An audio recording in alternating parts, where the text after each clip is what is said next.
Enregistrement. Je viens de lancer le live sur Facebook. Bonsoir à tout le monde. Bienvenue parmi nous ce soir dans ce moment que nous allons partager encore une fois autour d'un sujet passionnant, un sujet très intéressant, un sujet d'actualité, un sujet qui nous concerne tous, un sujet autour de la relation, puisque c'est vraiment ça, effectivement, le cœur vraiment de ce qui, moi, est une charge, on va dire, pour moi, au niveau de vraiment ce que Dieu a posé sur mon cœur. C'est vraiment autour de la relation.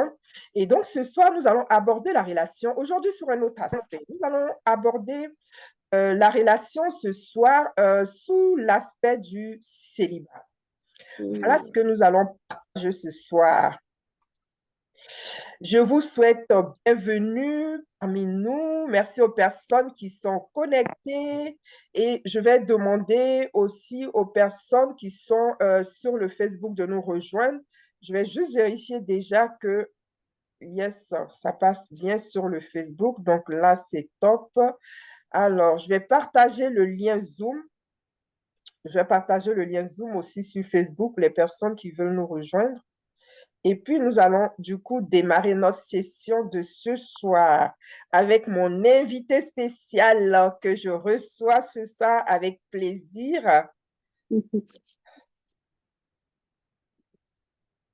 Yes, donc voilà, j'envoie le petit message sur le Facebook et puis top, ce sera OK. Bonsoir, Kédi. Bonsoir, Comment vas-tu? ça va et toi? Ça va, super, super.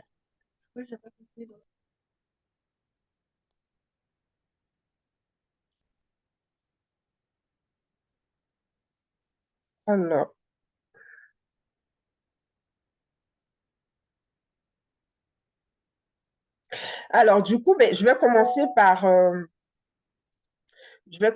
me présenter pour les personnes qui ne me connaissent pas, qui vont prendre le Facebook en marche. Alors, je m'appelle Maïmouna Traoré, je suis maman de 3 garçons, mariée depuis 23 ans. Je suis coach de vie, experte en relations de couple, donc je me définis comme catalyseuse en changement de vie. Voilà, et donc j'accompagne les personnes, les couples, vraiment à avoir une vie beaucoup plus équilibrée et alignée avec la personne que Dieu nous appelle à être. Donc, entre la personne que je manifeste aujourd'hui et la personne que j'aspire à devenir, là, moi, j'interviens justement pour faire ce travail d'alignement-là, pour que tu sois OK, en fait, dans ta vie et que tu puisses faire tes propres choix, tu puisses être OK avec la vie que tu es en train de vivre sur le moment. Et ce soir, j'ai avec moi Oriane. Bonsoir, Oriane. Et je te remercie d'avoir accepté mon invitation. Oriane qui est avec nous ce soir. Du coup, je vais demander à Oriane de se présenter, s'il te plaît, si tu peux te présenter à nous. Bonsoir Maïmouna, bonsoir à toutes, à tous. En tout cas, c'est vraiment un privilège pour moi d'être là ce soir autour d'un thème qui est vraiment important pour plusieurs d'entre nous. Donc moi, je suis Oriane, voilà, je suis juriste de formation dans la vie de tous les jours et je suis aussi auteure et je suis spécialisée en fait dans l'accompagnement, la motivation, l'encouragement des mamans célibataires. Voilà, c'est une catégorie de femmes dont on ne parle pas beaucoup, mais moi, personnellement, c'est mon battement de cœur parce que je le suis aussi. Et vraiment, mon but, c'est vraiment de les aider à briller tout simplement. Ma page s'appelle La Mama qui brille sur Instagram, TikTok et aussi YouTube, où je partage régulièrement des vidéos d'encouragement sur plusieurs thèmes, en fait, liés à la vie des mamans célibataires. Et, euh, je suis aussi auteur d'un livre, un livre témoignage qui est destiné en fait à aider les mamans célibataires à guérir de leurs blessures intérieures et à se relever de leur traumatisme. Et voilà, donc si vous me suivez sur les réseaux sociaux, sachez que comme on dit chez nous les Ivoiriens, les mamans célibataires, mon combat, leur épanouissement, leur bien-être, leur joie de vivre, l'éclosion de leur potentiel, c'est vraiment ça mon battement de cœur. Wow, wow. Super. Merci, Oriane. C'est quoi le titre de ton livre? Alors, le titre de mon livre, c'est Je suis plus qu'une femme avec une poussette. J'ai un exemplaire pas loin. C'est dommage, je vais le présenter tout à l'heure, en fait.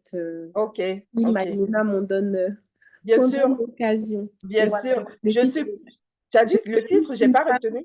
je suis plus qu'une femme avec une poussette. Ah, waouh, Donc waouh, voilà, c'est waouh. vraiment un Quel titre titre. assez évocateur. C'est Yes, un titre qui rappelle qu'en fait, au-delà du fait d'être maman, maman célibataire, je suis une femme à part entière pour qui Dieu a yes. une destinée. Mon parcours de vie, mes erreurs ne me définissent pas. Et peu importe ce par quoi je suis passée, en fait, il y a un avenir, il y a une histoire qui n'a pas fini de s'écrire. Il y a un plan de Dieu, en fait, il y a un plan de restauration, de relèvement. Personnellement, ça a été mon histoire et c'est vraiment ce message d'espoir-là que j'apporte au travers de ce livre, que j'appelle aussi le livre de la guérison. Voilà. Waouh, waouh, waouh. Merci, merci beaucoup, Oriane. Et j'en profite aussi pour dire que Oriane sera présente lors du grand sommet. Donc, ce sera aussi l'occasion pour toi de nous présenter ton livre, hein, n'est-ce pas? Avec plaisir. Vraiment. Super, super, super. Alors, Oriane, ce soir, nous sommes réunis autour du sujet du célibat conscient. Hum, Célibat conscient et alors le thème qu'on a retenu, c'est comment maximiser ce temps pour se redécouvrir et s'épanouir. yes. Waouh! Alors déjà, quand on entend célibat conscient, alors c'est vraiment, en fait, moi, la première fois que j'entends ça, hein, on parle en général de célibat, mais quand on vient maintenant conscientiser le célibat, on se Yes. pose la question, alors célibat, d'accord, mais pourquoi on rajoute conscient en fait? Donc, célibat Hum, conscient, comment on peut définir célibat conscient? Comment tu peux nous définir c'est quoi le célibat conscient? yes. Bon, déjà, avant d'en arriver à la définition de cette expression célibat conscient, je ne pouvais pas ne pas définir en tout cas ce qu'est le célibat. Voilà. Yes. Donc, qu'est-ce que le célibat selon la loi et dans la société, en fait, dans notre société actuelle? C'est un état légal, en fait. C'est un état légal d'une personne qui est en âge de vivre en couple ou de se marier mais qui n'a pas de conjoint dans sa vie sentimentale actuelle. C'est juste ça la définition. Et j'ai même vu en poussant mes recherches qu'il y a trois types de célibat. Mm. Célibat temporaire, c'est-à-dire un célibat en fait qui est momentané en attente du mariage. Donc ça signifie qu'on a trouvé quelqu'un et on est en préparation, on marche vers le mariage. Il y a le célibat de circonstance. Par exemple, les veufs, ils n'ont pas choisi, ils se retrouvent en fait dans cette condition suite à la perte d'un conjoint. Et il y a même en fait des personnes qui font le choix, par exemple, ou par contrainte professionnelle, qui ne peuvent pas en fait partager une vie familiale, une vie maritale. Et donc, c'est un célibat de circonstances. Et enfin, j'ai vu qu'il y avait aussi le célibat définitif ou systémique, c'est-à-dire là, c'est vraiment un choix de vie de vivre célibataire. Voilà. Donc, maintenant que les bases sont posées, qu'est-ce que le célibat conscient? Déjà, quand on parle d'une personne consciente, c'est une personne qui est clairvoyante. Ça, encore une fois, on est terre à terre, hein, c'est la définition du Larousse. Quelqu'un qui est conscient, c'est une personne qui est lucide, une personne qui est clairvoyante, une personne qui est réfléchie et elle est intentionnelle en fait par rapport à la situation dans laquelle elle se trouve. Donc, si on veut rassembler ces deux notions, célibat et conscience, en fait, le célibat conscient, c'est tout simplement une personne qui a conscience de ce qu'est qui a pris conscience en fait de ce qu'est le célibat et en fait qui a eu le discernement sur les bienfaits que cette période-là peut lui apporter, en fait. Elle a su déceler au travers d'une situation que la société pourrait décrire comme honteuse ou chaotique, en réalité, des bienfaits cachés. C'est ça, en fait. Et en fait, tu ne peux pas vivre... quand tu es conscient, tu agis en conséquence de la situation dans laquelle tu te trouves. Donc, tu ne peux pas maximiser un temps dont tu n'as pas conscience de l'utilité, en fait. Donc, célibat conscient, c'est simplement que tu vis un célibat, mais en connaissance de cause, en comprenant quelle est la réelle définition de cette période, quelle est l'utilité de cette période et comment, en fait, toi, tu peux l'utiliser à ton avantage. Yes. C'est surtout ça. Donc, Super, super. Merci, merci Auria. Du coup, quand j'entends comme ça ta définition, moi, ce que ça me parle, en fait, c'est que on peut mettre le célibat conscient en antagonie avec le célibat subi. C'est-à-dire celui-là où, en fait, je vis le célibat, mais sans vraiment avoir compris pourquoi je suis célibataire. En fait, j'ai pas trop le choix de ce yes, qui est en train de se passer et souvent, je suis même pas d'accord, en fait, hein, tout simplement, parce que je ne veux pas être mm, célibataire et voilà, je ne me plais pas du tout dans cette situation et je ne la vis pas bien. Je ne vis pas du tout bien cette situation. Est-ce qu'on mm, peut comparer justement le célibat à une personne qui est consciente de son célibat? Est-ce qu'on peut comparer justement à une personne qui subit le célibat? Quand je parle de subir le célibat, c'est en dehors des personnes qui sont célibataires pour veuvage, hein, parce que là, c'est vraiment la vie qui a fait que, mais on met ces personnes-là de côté. Est-ce que du coup, on peut mettre ces deux personnes en comparaison pour mieux comprendre ce que c'est que le célibat conscient? yes, yes. OK. Je pense que oui, humblement, je pense que oui, parce que de toute façon, en fait, moi, je crois que dans la vie, il y a deux catégories de personnes. Il y a des personnes, comme tu l'as dit, qui subissent leur situation parce qu'elles ne comprennent pas pourquoi cette situation est arrivée. Et il y a des personnes qui reçoivent cette grâce de la maturité de comprendre le pourquoi de cette situation et d'en tirer profit. Ça me fait penser à un passage de la Bible qui dit, je mets devant toi la mort et la vie. Choisis la vie afin que tu vives. Donc, devant chaque situation, il y a toujours positif et négatif. Il y a la mort et la vie. Et c'est à toi, c'est à chacun, en fait, de faire le choix qui lui convient.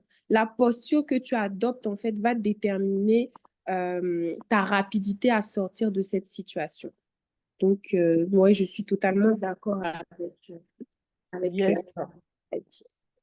Yes, yes. Donc, en gros, je suis célibataire, j'ai le choix. En fait, là, tout est encore une fois, tout est une question de choix. Et moi, je dis chaque fois, en fait, que dans la vie, on a toujours le choix. Par moment, il arrive qu'on se dise, oui, mais qu'est-ce que j'aurais pu faire? J'aurais pas pu faire autrement. Autrement, j'avais pas le choix. Par rapport à la situation qu'on traverse, on se dit, mais j'aurais pas pu faire autrement, j'avais le choix. Mais en fait, on a toujours le choix. Même quand Yes. tu choisis de ne pas choisir, c'est un choix que tu es en train de faire. On Mm, a toujours le choix dans la vie et on est responsable en fait de nos choix. mm, mm, mm. Mais vraiment. Et par moment, on peut avoir tendance aussi au niveau de nos choix de mettre la responsabilité quelque part sur Dieu parce qu'on ne veut pas prendre la responsabilité de nos choix tout simplement. Mais Yes. il faut vraiment qu'on soit conscient qu'on a le choix et en fait, c'est le meilleur cadeau que Dieu nous a donné. Le libre arbitre, là, c'est Mm, ça qui est le choix en fait. mm, Sinon, il allait nous forcer, on serait comme des robots, on serait en train de faire comme il veut, tout ce qu'il veut, comme il a défini, comme il a planifié. Mais Dieu mhm, nous a donné le choix. Effectivement, nous sommes sur terre et en tant qu'enfants de Dieu, parce mm, qu'on veut être connecté à lui, on a mm, besoin de son éclairage. mm. Mais ce n'est pas lui qui va faire les choix à notre place. C'est ça. Donc ça, c'est vraiment important de le comprendre. Merci beaucoup, Oriane, pour cette définition que tu nous as donnée. Donc, du coup, là, on se retrouve face à une question de choix. Mhm. Du coup, moi, j'ai envie de te demander, là, du coup, ben, quel avantage j'ai à choisir, en fait, le célibat plutôt ben, parce que je le choisisse ou pas, je suis célibataire. Alors, pourquoi est-ce que je serais, en quoi est-ce que j'ai l'avantage de faire le choix de cette situation-là par rapport à une personne ben, qui subirait justement la situation? Est-ce qu'il y a un avantage déjà, premièrement? Si oui, quel serait cet avantage-là? Mm. Ce que tu me dis en fait, parce que tu m'as demandé dans un premier temps en fait, pourquoi est-ce que je ferais le choix justement d'être bien dans cette situation en griffe. Hmm, Moi, ça m'a fait penser directement au passage du livre de Proverbes qui dit, à tes résolutions répondra le succès. hmm, Tout ce qu'on a des aspirations, on aspire à être heureux, on aspire au bonheur. Mais en fait, arriver au bonheur n'est pas le fruit d'un hasard, c'est le fruit d'une décision en fait et des actions que tu poses concrètement pour arriver à ce que tu désires. Et en fait, dans le cas du célibat, le but, c'est d'en sortir, à part, comme on a dit, ceux qui sont adeptes, par exemple, du célibat définitif ou qui ont le don de célibat, hein, la Bible en parle, c'est une réalité, c'est pas, Mm, voilà, c'est pas quelque chose de fictif. Mais en mm, tout cas, pour une personne qui aspire à sortir du célibat, tout va dépendre de la posture qu'elle adopte dans cette situation. Donc, pour moi, elle a tout intérêt, en fait, à comprendre. La Bible dit encore une fois, j'aime beaucoup citer la Bible, au jour du bonheur, réjouis-toi, mais au jour du malheur, réfléchis. Pas pour dire que le célibat est un malheur, mais c'est une situation que tu n'aimes pas, en fait, donc qui te cause quelque part de la douleur. Donc, qu'est-ce que tu vas faire, en fait? Tu vas aller chercher auprès de ton créateur les raisons de cette situation. Tu vas essayer de comprendre et en fait, tu vas faire preuve de résilience pour savoir qu'est-ce que tu peux tirer de bon de cette situation.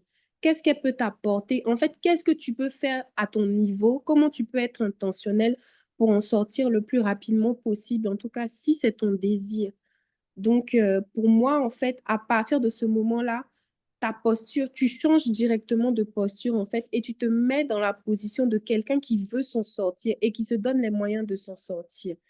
Et c'est là où, parce que tu es intentionnel, moi je le crois, hein, que Dieu maintenant va te révéler en fait tous les bienfaits, puisque tu lui as demandé. La Bible dit que ceux qui s'approchent de lui croient qu'il existe et qu'il est le rémunérateur de ceux qui le cherchent. Si tu vas auprès de lui chercher des réponses, je crois qu'il te répondra et en fait il ouvrira tes yeux sur ce que tu ne voyais pas. Parce que dans ta douleur, tu étais concentré sur la solitude, etc., que cause le célibat, le fait que tout le monde se marie autour de toi et que tu n'aies pas cette grâce.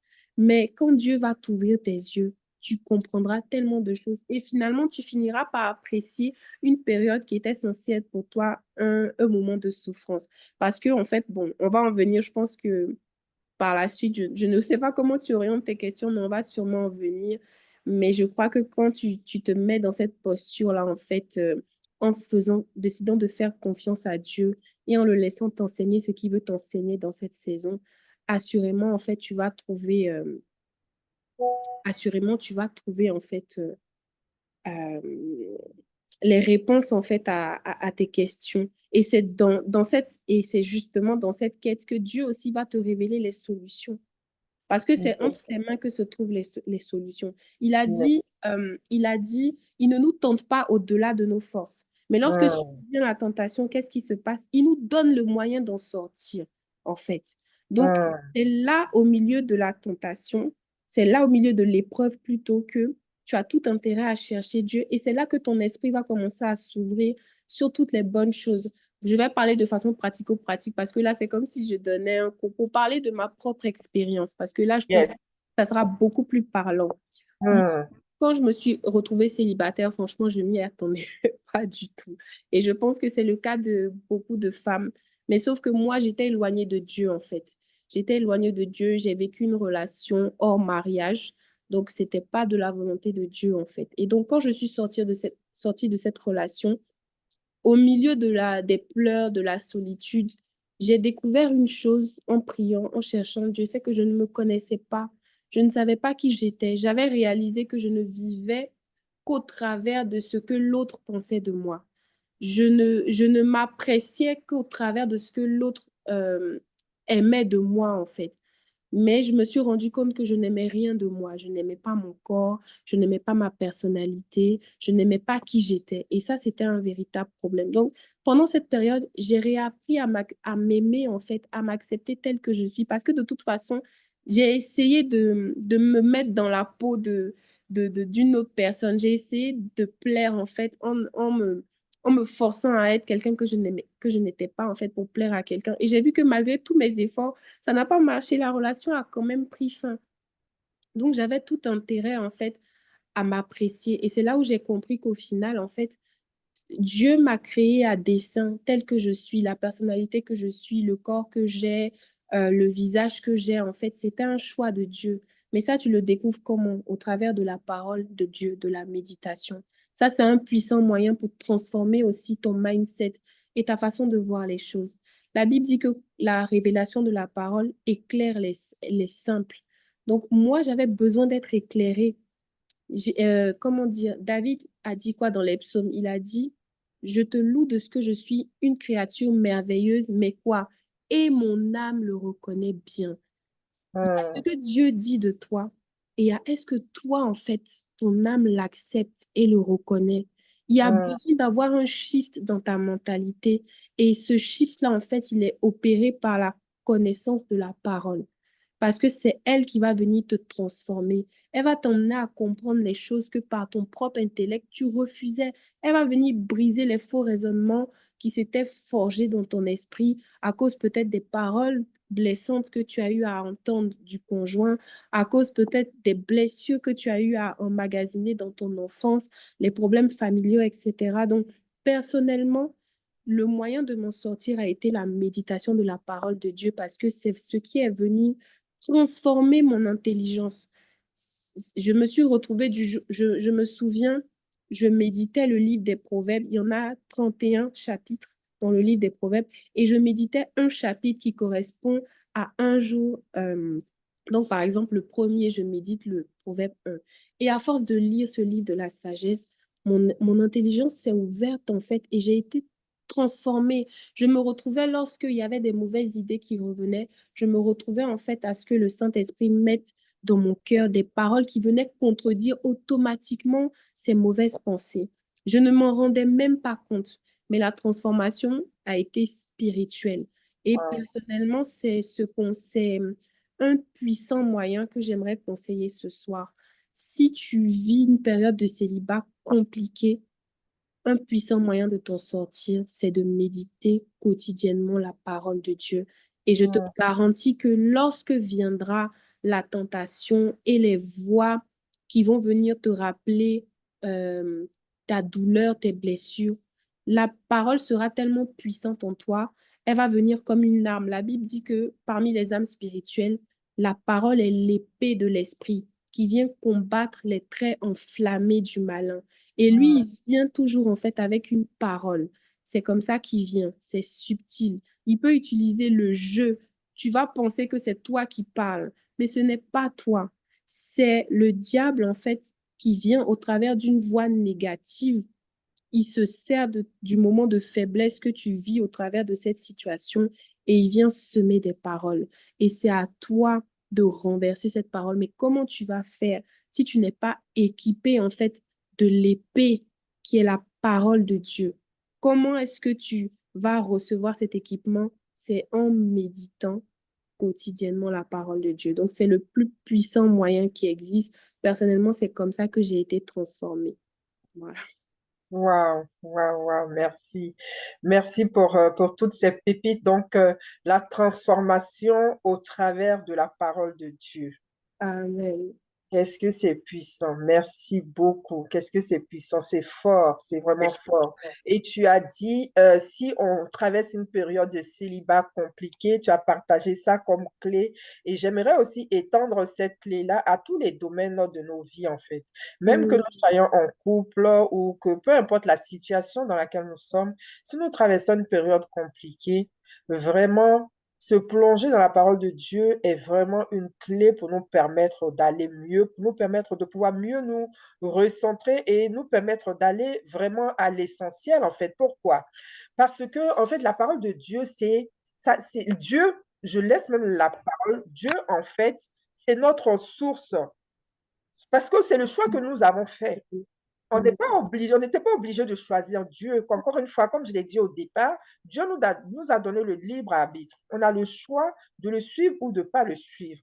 Aujourd'hui, nous sommes dans un monde où on est vraiment dans la spiritualité. On entend parler de spiritualité de part et d'autre. Il y a mm, beaucoup de formes de spiritualité et les personnes sont vraiment à fond dans les spiritualités. Il y a des personnes qui vont se mettre en pleine lune, en période de pleine lune, qui vont observer, calculer quand est-ce que sort la pleine lune pour se mettre en période de pleine lune pour faire leur méditation, pour faire leurs incantations, pour faire leurs rituels, etc.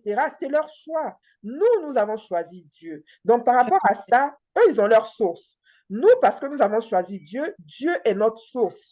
Lorsque Yes. nous sommes déconnectés de la source, en fait, c'est comme si ton téléphone n'est plus chargé. Lorsque ton Mm. téléphone n'est plus chargé, en fait, il va plus fonctionner. À un moment, il va s'éteindre. C'est Yes. exactement la même chose. Donc, tu as besoin d'être connecté à la source, en fait, qui va venir te donner de l'énergie, qui va venir te donner de la vitalité, qui va venir te donner ce dont tu as besoin pour pouvoir fonctionner et pouvoir carburer correctement. Donc, quand Mm. tu te plonges dans la parole, en fait, tu vas à la source pour te reconnecter. C'est vraiment important d'être conscient dans ce que nous faisons. Tout Mm. à l'heure, Oriane a dit, lorsque je vais aller dans la parole, lorsque je vais aller vers Dieu, je vais être guidée. J'ai beaucoup aimé ça. Et comme je l'ai dit tout à l'heure aussi, au début, comme je l'ai dit, en fait, Dieu n'a pas voulu que nous soyons des robots. Sinon, il nous aurait programmé chacun pour faire des choses précises. On n'aurait pas eu le choix. Mm. Mais malheureusement ou heureusement, peu importe de quel bord on est, on peut dire que Dieu a bien fait ou Dieu a mal fait. Dieu, il a fait comme il a voulu. C'est lui Dieu.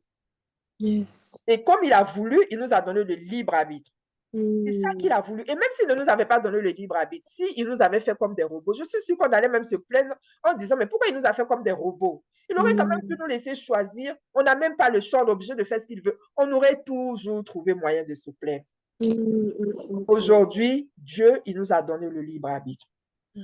Et donc, lorsque nous allons en fait dans la présence de Dieu, il ne s'agit pas d'aller prier et d'attendre machinalement que les choses se fassent de façon miraculeuse. Le miracle existe.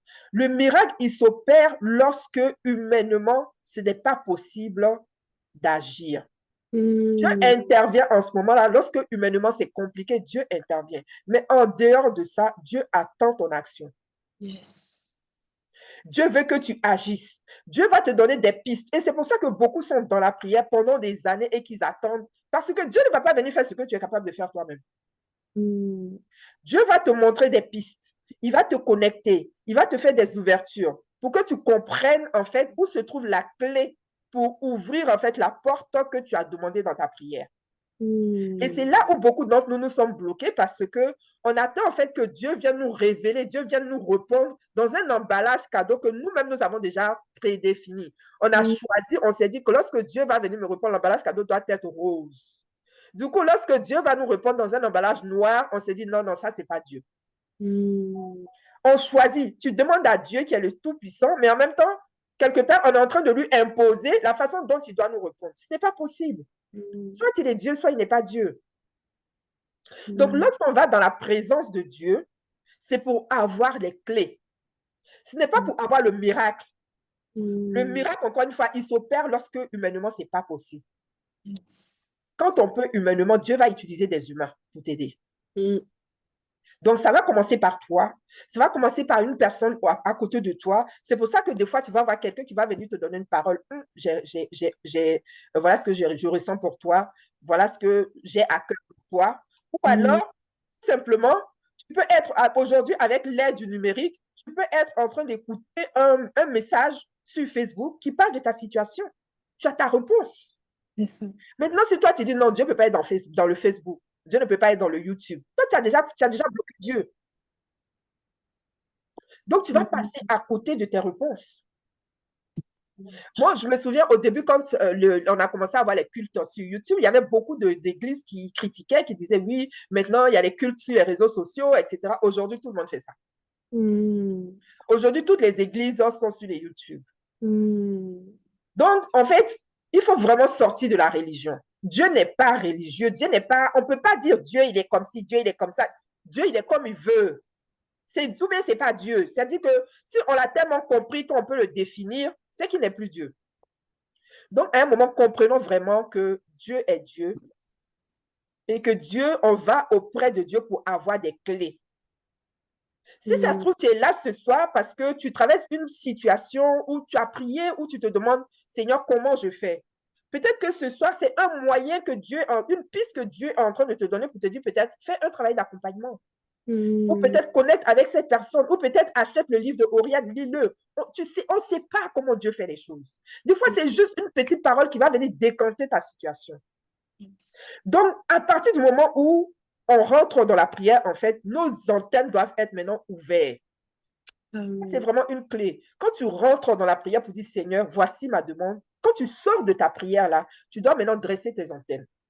Parce que tu ne sais pas de quel côté la réponse va venir. Tu dois être prêt à recevoir, tantôt d'une façon, tantôt d'une autre, comme le dit la parole. Donc, c'est vraiment ça. J'aime beaucoup, Oriane, ce que tu as partagé. Merci beaucoup. Du coup, là, la question suivante que j'ai envie de te poser, justement, c'est, du coup, puisqu'on parle d'intentionnalité, on parle de choix, tu nous as partagé aussi des clés sur comment switcher, en fait, tout ce que nous avons de négatif dans notre esprit pour vraiment commencer à être positionné selon ce que Dieu nous appelle à être, parce que Dieu nous appelle des créatures si merveilleuses. Donc, nous, si nous sommes dans des situations où on ne s'aime pas, on se dévalorise, etc. Sachez que c'est parce que Dieu, c'est pas comme ça que Dieu vous voit. Amen. C'est pas ce qui est écrit dans sa parole en tout cas. Donc Dieu vous voit comme des créatures si merveilleuses. Peu importe la situation dans laquelle vous êtes. Dieu vous voit comme des créatures si merveilleuses. La parole nous dit que Dieu n'aime pas le péché, mais Dieu aime le pécheur. Dieu aime le pécheur, pas à cause de ta nature de pécheur, mais à cause de ta nature humaine. Yes. Dieu t'aime pour ça. Lorsque Dieu te regarde, en fait, il aimerait tellement que tu sois la personne qui t'a appelé à être. Et c'est pour ça qu'il ne va jamais te laisser. Toi, tu peux laisser sa main, mais lui, il va pas te lâcher. Mais si toi, tu lui dis, je ne veux plus de toi, il ne va pas te forcer. Lui, il est toujours là. Amen. Il est toujours là et il a toujours été là, en fait. Je ne sais pas s'il y a quelques personnes qui peuvent ouvrir leur caméra, s'il vous plaît, pour qu'on ne soit pas toutes les deux caméras ouvertes. Si vraiment vous pouvez, n'hésitez pas. Ça fait chaud au cœur de voir aussi des caméras ouvertes. Yes. S'il vous plaît, yes. Merci en tout cas aux personnes qui sont connectées. Je vais profiter pour dire bonsoir à Aurélie qui nous a rejoint, à Larry, à Colombe, à Adjoa. Je vois Gaëlle aussi qui est connectée. Anne-Marie, Gloria, Sarah, Ingrid, Nina. Bonsoir à tout le monde. Il y a Mariam aussi qui est connectée sur le Facebook. Il y a quelques personnes. Bonsoir, bienvenue. Vraiment, c'est avec plaisir qu'on vous reçoit ce soir. Et puis, n'hésitez pas à poser vos questions. Si vous avez des questions, levez la main, posez les questions. On veut vraiment que la session soit interactive, mais vraiment. Donc, n'hésitez pas à poser vos questions. Je vois quelques questions dans le chat, je les vois, je vais rebondir là-dessus. Il y a quelques questions dans le chat que j'avais déjà préparées aussi. Alors, donc, Oriane, là, moi, j'ai envie de te demander concrètement, cette période de célibat pour mieux se découvrir, pour mieux, comme le thème le dit, pour mieux se découvrir, pour mieux se connaître, pour mieux se préparer, etc., à une future relation, hein, comme on l'a dit, à moins qu'on ait reçu le don des célibats. Et je profite également, quand je parle de à moins qu'on ait reçu le don des célibats, je profite pour parler de la conférence que j'organise bientôt, le samedi 8 février à Boulogne-Billancourt, à l'hôtel Mercure de Boulogne-Billancourt. Le thème de la conférence, le grand sommet de la relation consciente. Et le thème, donc, ça va vraiment avec le thème de ce soir, relation consciente. Et là, on parle de célibat conscient. Donc, le thème, c'est Dieu au cœur de ma vie sentimentale. Dieu au cœur de ma vie sentimentale va réunir plusieurs expertes. Des experts qui, chacune dans son domaine, va partager et apporter des clés et aussi des témoignages. Nous allons parler des clés pour les célibataires, des clés pour le choix du conjoint de destinée. Amen. Pour les personnes qui sont en couple, on va partager sur comment fortifier son couple. Pour les personnes séparées, divorcées, veuves, comment rebondir suite à une rupture douloureuse. On a aussi une psychologue qui va nous partager autour du sujet de la dépendance affective. Qu'est-ce que c'est? Comment en sortir? Nous avons une experte qui va nous parler des blessures intérieures, comment surmonter les blessures du passé. Ça va être vraiment une conférence riche autour de la relation. Donc, à moins qu'on ait reçu le don de célibat, c'est pour ça que je parle de don de célibat. En fait, on est tous concernés par cette conférence-là. Donc, n'hésitez surtout pas à prendre vos billets pour les personnes qui ne l'ont pas encore fait. Ne ratez pas ce moment-là, de faire vraiment de 2025 un nouveau départ dans votre vie relationnelle.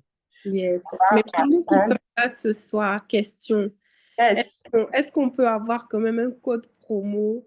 Voilà, un code promo pour récompenser vraiment toutes les personnes qui sont venues vraiment pendant ce live, etc. Faut bien qu'il y ait une récompense pour nous, là. Ah là là, Oriane, toutes les personnes que je reçois là me posent la même question. Je crois que maintenant, je vais préparer par défaut un code pour les personnes que j'invite avant la conférence parce que, voilà, j'ai l'impression que c'est ce qui se fait d'usage. Donc, je vais prévoir ça. Alors, pour les personnes qui sont connectées ce soir, je vais faire un geste. Je vais faire un geste. Là, je vous partage en fait le lien de la billetterie. Le tarif, il est à 49 € en pré-vente jusqu'à la fin du mois. Sinon, il passe à 79 €. Et sur les 49 € ce soir, je vous fais encore une offre. Au lieu de payer 49 €, vous allez payer 39 €.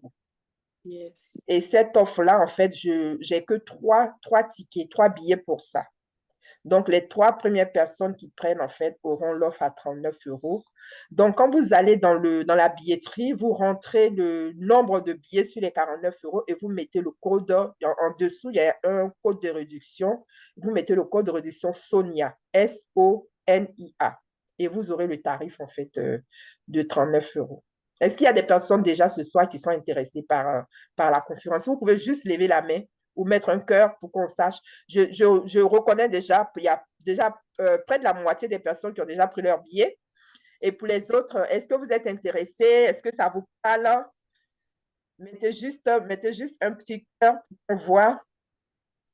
Merci beaucoup, merci Je beaucoup. t'en prie, Oriane, je t'en prie. Alors, du coup, là, voilà, la question que je voulais poser justement, c'est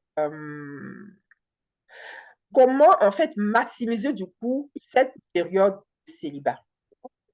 Comment on fait pour la maximiser? Est-ce que tu as des pistes à nous donner? Ok. Donc, on va essayer, on va faire une tentative par la grâce de Dieu. Alors, déjà, comment maximiser? Comme je disais tout à l'heure, en fait, tu ne peux maximiser une période que lorsque tu as conscience, en fait, que tu as pris conscience de son utilité pour ta vie. Donc, c'est déjà le prérequis. Donc, on suppose que ce prérequis-là, il est acquis et qu'on est face à une personne, en fait, qui a conscience d'un temps de préparation que Dieu lui donne. Maximiser, ça veut dire que tu as conscience que ce temps-là ne va pas s'éterniser. Quand tu maximises, c'est-à-dire que tu as conscience de la préciosité de ce temps. Et pour quelqu'un qui a pris conscience, en fait, de ce que le célibat peut lui apporter, va déjà prendre le temps de, dans un premier temps, se choisir, travailler sur soi-même. Parce que être honnête, être intentionnel implique aussi que tu prennes conscience de tes erreurs. Si la relation n'a pas marché, la, la maturité implique que tu ne rejettes pas la faute uniquement sur l'autre. Tu as aussi ta part de responsabilité parce que le couple, c'est à deux. Pour que ça fonctionne, il faut vraiment que chacun y mette du sien. Et de ton côté, il y a quelque chose qui a péché. Quand bien même ce n'était pas l'homme de ta vie, le but, c'est vraiment que la prochaine relation soit la bonne et que tu restes marié. Donc, dans un premier temps, maximiser, c'est prendre le temps de travailler sur toi. Ne pas manquer d'occasion de t'améliorer, que ce soit spirituellement, que ce soit psychologiquement. Spirituellement, déjà prendre le temps d'aller auprès de ta source, te ressourcer, collaborer avec le Saint-Esprit quand tu retournes à ta source, en fait, et que tu collabores avec le Saint-Esprit, il mettra toujours face à toi des blessures que tu as à toi, en toi, des choses que tu as à travailler en toi. Donc, c'est vraiment avec une collaboration constante avec lui que tu pourras sortir de ces, de ces blessures, que tu pourras guérir, être restauré. Deuxième chose, prendre le temps de travailler sur toi, on a psychologiquement, intellectuellement, c'est le moment en fait de prendre conscience de ta valeur, de tout ce que Dieu a déposé en toi. Personnellement, pour t'encourager, et je pense que je ne suis pas la seule, euh, quand tu te retrouves seul, tu es face à toi-même, tu es comme un livre ouvert, tu apprends à te débrouiller seul. Et généralement, c'est dans dans ce moment-là que tu découvres en fait tout ce que tu es capable de faire, tout ce que tu pouvais faire, mais qui a été en latence depuis. Moi, je me suis découvert des talents, mais incroyables. Je ne savais pas que j'aurais été capable de faire une affiche, de développer des choses pour le digital, même de monter des vidéos, parce que c'est là où justement le Seigneur a déposé dans mon cœur l'envie de déjà, j'ai commencé à servir à l'église. Donc, ça a développé le fait aussi de servir à l'église, servir Dieu, c'est un puissant canal de déploiement des talents. C'est en te rendant utile, en fait, que tu vas commencer à comprendre. Les gens vont dire, mais en fait, ah, mais c'est elle qui m'a aidé à faire ci, c'est elle qui m'a aidé à faire ça. Les gens vont commencer, en fait, à te solliciter pour un certain type de besoin. Et ça, c'est un message subtil pour te montrer à quoi tu es doué. Il y a plusieurs personnes parmi nous qui se disent, je ne sais pas ce que je sais faire, je ne suis bonne à rien. Mais en fait, pendant le célibat, le fait de te débrouiller seul va te permettre, en fait, de faire éclore tous les talents qui étaient endormis en toi. Il y a beaucoup de domaines auxquels tu vas t'intéresser puisque maintenant, il y a plus personne pour, on va dire, pour occuper ton temps. Donc, ça va t'emmener à t'intéresser à certains domaines. C'est l'occasion de commencer à faire des recherches. C'est l'occasion de commencer à, peut-être si tu voulais faire une reconversion professionnelle, apprendre une nouvelle formation. Voyager, ça ouvre aussi l'esprit, ça te permet de te détendre, d'ouvrir ton esprit à la grandeur, à découvrir des nouvelles choses, apprendre une nouvelle langue, te faire des relations, te créer des relations sociales. On ne sait jamais dans la vie, les relations, c'est pas que les relations amoureuses, c'est l'occasion de créer des connexions, aller à des conférences, aller à des événements, te réconcilier avec ta féminité, faire du sport, apprendre à mieux t'habiller. En tout cas, faire toute chose dans la direction de ton bien, de ce qui va te faire du bien. Ne plus t'auto-saboter, mais vraiment décider de te prendre au sérieux, décider de faire les choses pour toi.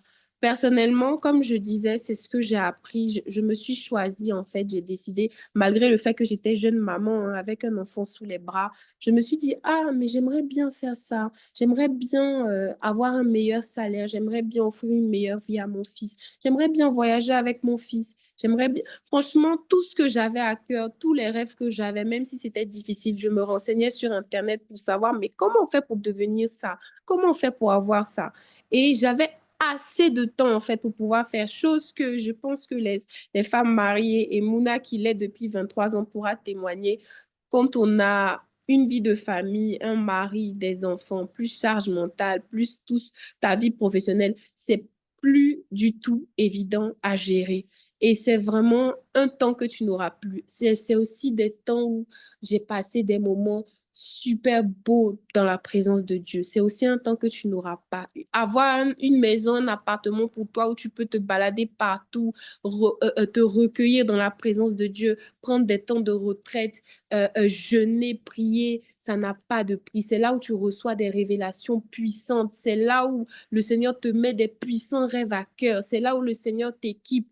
En tout cas, il y a etc., etc. Mais franchement, le célibat n'est pas une punition. C'est vraiment un temps précieux que Dieu te donne. Rachète ce temps-là. Je ne sais pas combien de temps il te reste parce que je crois que ton mariage n'est plus loin. Donc, le peu de temps qui te reste pour pouvoir prendre soin de toi afin d'offrir la meilleure version de la femme que tu puisses être à ton futur mari et à tes futurs enfants. En fait, c'est dans le célibat que tu le prépares et rien d'autre en fait. Il y aura plus d'autre temps. Le célibat est un temps de préparation. C'est ça ma conclusion. Prends le temps de te préparer, de te former. Et moi, je crois que c'est le meilleur investissement et le plus grand bien que tu puisses faire à ta vie. Et crois-moi, tu te remercieras d'avoir fait ce choix-là. Tu te remercieras d'avoir appris cette langue. Tu te remercieras d'avoir appris à cuisiner pour celles qui ne savent pas le faire. Tu te remercieras d'avoir fait cette formation et tu seras une véritable aide en fait pour ton futur mari. Voilà. Yes, yes, merci. Merci beaucoup, Oriane. Je salue Marie-Martine, Priscille, Annick Monia qui sont sur Facebook et qui nous regardent. Il y a Hermine aussi sur le Facebook. N'hésitez pas à laisser vos questions si vous en avez. On se fera le plaisir de vous répondre en direct ici sur le Zoom. Si vous voulez nous rejoindre aussi, j'ai partagé le lien Zoom. Rejoignez-nous directement dans le Zoom pour pouvoir poser vos questions. Merci beaucoup, Oriane. Alors, Nadia qui avait posé justement la question, qu'est-ce qu'on peut tirer de positif dans cette situation de célibat? Je pense que tu viens de répondre à la question, hein. Je ne sais pas si Nadia, tu veux poser d'autres questions, mais là, du coup, je pense qu'elle a répondu. Tu as parlé de moyens. Tu parles de moyens pour s'en sortir. Quels sont ces moyens? Les moyens pour sortir du célibat, je crois que c'est ça que tu as voulu dire. Sinon, ouvre ton micro, s'il te Oui, c'est plaît. ça, c'est ça, c'est ça. Quels sont les moyens pour sortir du célibat? C'est ça ta question? Oui, c'est ça qu'elle en avait parlé au début, en fait. Ok, ok, d'accord. Donc, déjà répondu aussi. Alors, après, il y a une question aussi. Quand tu parles de transformation concrètement, que veux-tu dire par là? Alors concrètement, moi, je faisais allusion en fait à un renouvellement de l'intelligence parce que c'est là où tout commence en fait. C'est Yes. dans la tête, c'est dans ta mentalité, c'est dans le mindset en fait parce que ce que tu crains, la Bible dit ce que je crains, c'est ce qui m'arrive. Donc en fait, ce que tu souhaites de bon aussi pour toi, c'est ce qui va t'arriver. Tout fonctionne avec la foi. Hmm. À quoi est-ce que tu rêves? Qu'est-ce que tu souhaites pour ton avenir? Comment tu te vois? Où veux-tu aller? Quelle est ta vision? C'est surtout ça. Tout se passe à l'intérieur et c'est de l'abondance de ton cœur, en fait, que tu vas déclarer des choses positives. Donc, moi, la transformation, c'est vraiment, ça commence dans ton cœur parce que c'est de là que proviennent les sources de la vie. La Bible dit, garde ton cœur plus que toute autre chose, car de lui proviennent les sources de la vie. En fait, cette vie que tu attends, qui doit être relâchée, qui doit se refléter dans tous les domaines de ta vie. Ce renouveau que tu attends, il provient de ton cœur. C'est pour ça que ton cœur, qui est le siège de ton esprit, en fait, il doit être bien nourri, il doit être rempli de bonnes choses. La source doit être saine, en fait, elle doit être positive. Donc, pour moi, en fait, c'est le départ, le point de départ de la transformation. Il faut que ton cœur soit guéri, restauré, transformé. Comment? Par la puissance de la parole de Dieu. Je ne sais pas si ça a répondu à ta question. Si, c'est bon. Mais en fait, Oriane, quand on t'en parlait, tu trouves tellement de choses positives dans le célibat que moi, ma question, c'est waouh, pourquoi on se marie en fait? C'est tellement, on a du temps pour faire tellement de choses, pour s'occuper tellement de soi, personne qui nous demande quoi que ce soit. En tout cas, quand on a parlé, moi tout de suite, je me dis, mais nous, on doit tous être célibataires en fait. Au contraire, au contraire, parce que justement, je parlais de pourquoi on utilise le mot maximiser. Maximise parce que tu n'en as pas beaucoup en fait de temps. Et tout va dépendre en fait de comment tu te prépares parce que la qualité de ta préparation, je le crois, hein, va déterminer la rapidité aussi avec laquelle tu sors de cette situation. C'est ce Yes. que je crois. Quand on parle Yes. de maximiser, c'est parce qu'on n'en a pas beaucoup justement, on n'en a pas assez de temps. Donc on maximise le peu qu'on a parce qu'on est en train de se préparer à sortir de cette situation.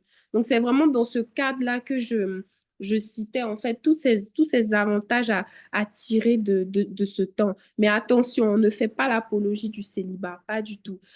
On a dit que la Bible parle du cas de ceux qui ont le don de célibat. Ça, c'est autre chose, c'est spirituel. Il faut avoir cette conviction spirituelle là avec le Seigneur. Mais en tout cas, si tu aspires à te marier, le but ici, c'est de t'encourager en fait à ne pas voir le célibat comme une punition, mais vraiment comme un temps qui va te permettre d'entrer, de te préparer efficacement à entrer dans un bon mariage en fait. Pas juste se marier parce qu'on veut fuir cette situation.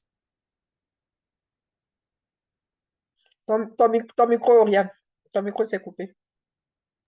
Ah oui, oui, oui, je disais pas juste se marier parce qu'on est pressé de fuir une situation. Parce que si tu sors de là pour aller dans un mauvais mariage, en fait, tu as détruit complètement ta vie. Un mariage peut te donner le bonheur, mais il peut aussi te détruire, en fait. Yes. Moi, je suis bien, j'ai jamais été mariée, mais j'ai vécu dans une situation de concubinage pendant 3 ans et j'ai même pas été loin. Le peu de temps que j'ai vécu a suffi pour me permettre de comprendre que le mariage, ce n'est pas de l'amusement. Et c'est la parole que j'ai entendue clairement dans mon esprit après la séparation. J'ai entendu, Oriane, le mariage, ce n'est pas de l'amusement. À partir de ce moment-là, ma vision du célibat a shifté.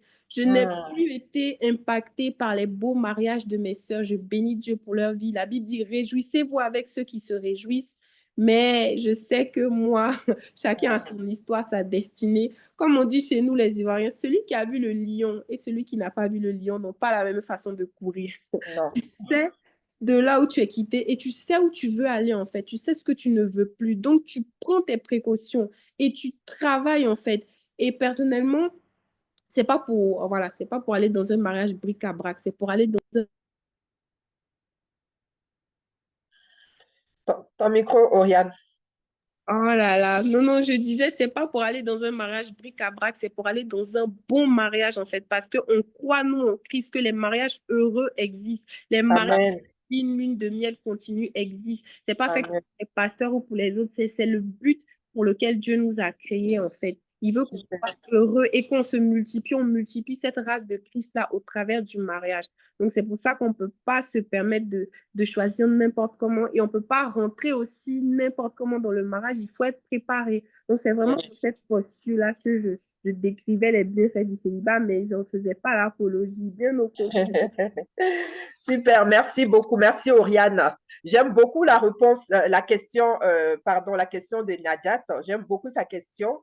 Parce qu'effectivement, on pourrait se poser cette question. Et Nadiat, elle est très intéressante, ta question. Alors, Oriane est là ce soir justement pour nous parler du célibat conscient.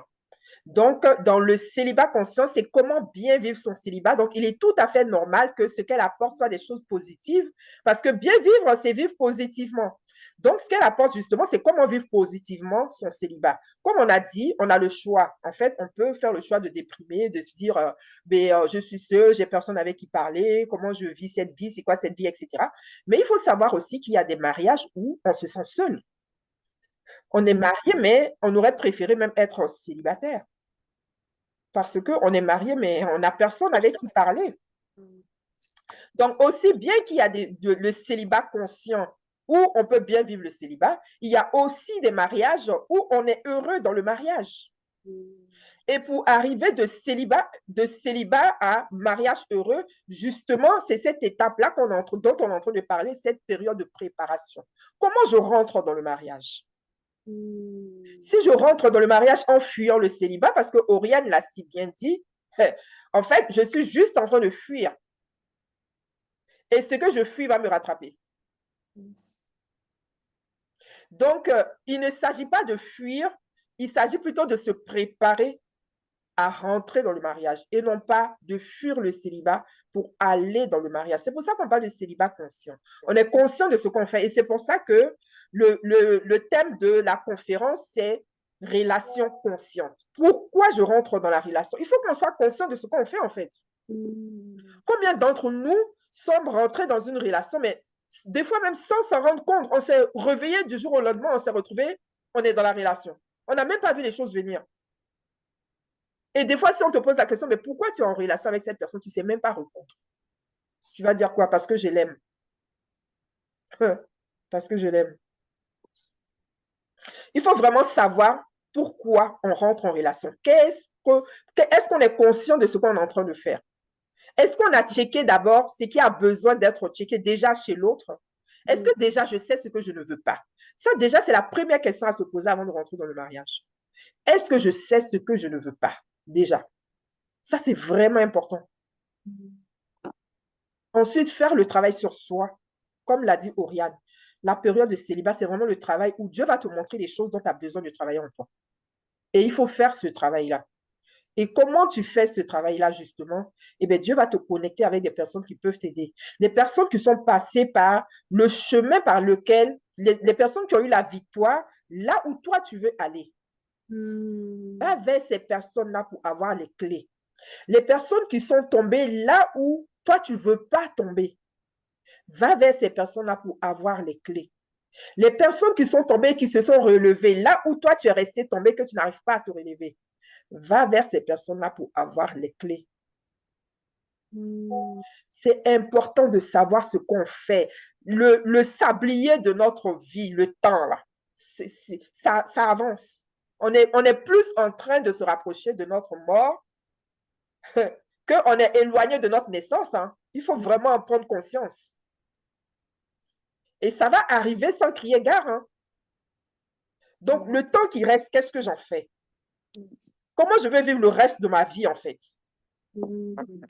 Est-ce que je veux continuer de subir? On m'a fait du mal, c'est la faute de l'autre. Oui, pendant combien de temps je vais encore, depuis le temps que je dis ça, qu'est-ce que ça a changé à ma situation?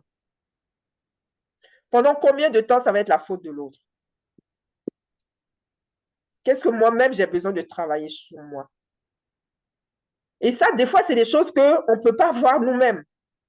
Dieu a fait grâce à certaines personnes, justement, de pouvoir avoir cette connexion facile avec lui. Il y a des personnes qui entendent facilement la voix de Dieu, où Dieu va dire, ça, corrige-moi ça, on va travailler dessus, etc. Mais pour les autres, tu as besoin justement de connecter avec ces personnes-là pour t'aider. Ce n'est pas de l'orgueil, ce n'est pas non plus le manque d'orgueil non plus, ça n'a rien à voir, mais c'est vraiment pouvoir saisir les opportunités qui se présentent à toi pour devenir la personne que Dieu t'appelle à être. Si aujourd'hui, tu es dans une situation de vie où tu te dis franchement, j'aime pas la vie que je mène, tu as besoin de travailler sur toi. Tu as besoin de travailler sur toi, sinon tu ne serais pas en train de dire que tu n'aimes pas la vie que tu mènes. Tu peux avoir une vie où tu n'es pas complètement OK avec ce qui est en train de se passer dans ta vie, mais tu es OK avec ce qui est en train de se passer. En fait, tu n'es pas en souffrance avec ce qui est en train de se passer. Parce que tu es connecté à la source, en fait. Et parce que tu as les clés. Parce que Dieu n'a jamais dit que tu seras heureuse jusqu'à la fin de tes jours. Dieu a dit que vous aurez des tribulations, mais prenez courage. Tout ça, j'ai déjà vaincu tout ça. Et je suis avec toi. Donc, sur la base de cette parole, en fait, tu ne dois pas avoir de crainte. Parce que le big boss, l'esprit des esprits, celui qui est au-dessus de tous les esprits, celui à qui tous les esprits obéissent, celui qui commande le monde, qui commande toutes les créatures, celui-là, toi, tu dis, moi, je fais allégeance avec toi. Celui-là, tu dis, je fais alliance avec toi. Celui-là, tu dis, tiens ma vie, prends-la, gère-la. Mais comment tu veux encore avoir peur? Tu n'as pas donné ta vie à n'importe qui. Quand tu confies ta vie à un homme, effectivement, ben, hey, tu as intérêt à avoir peur. Hein? Ah, ça, c'est sûr. Ça, c'est sûr. Ne dors pas tranquille.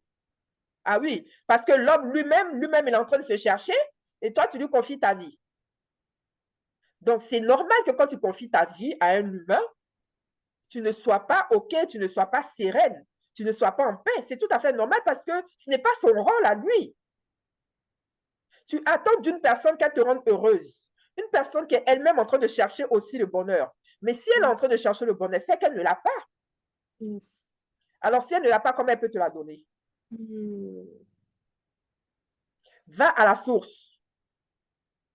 Va à la source pour trouver la réponse. Va à la source pour trouver ton équilibre. Va à la source pour trouver la transformation. Va à la source vraiment pour avoir cette vie-là à laquelle Dieu t'appelle. Et cette vie à laquelle Dieu t'appelle, c'est celle-là que tu ressens à l'intérieur de toi.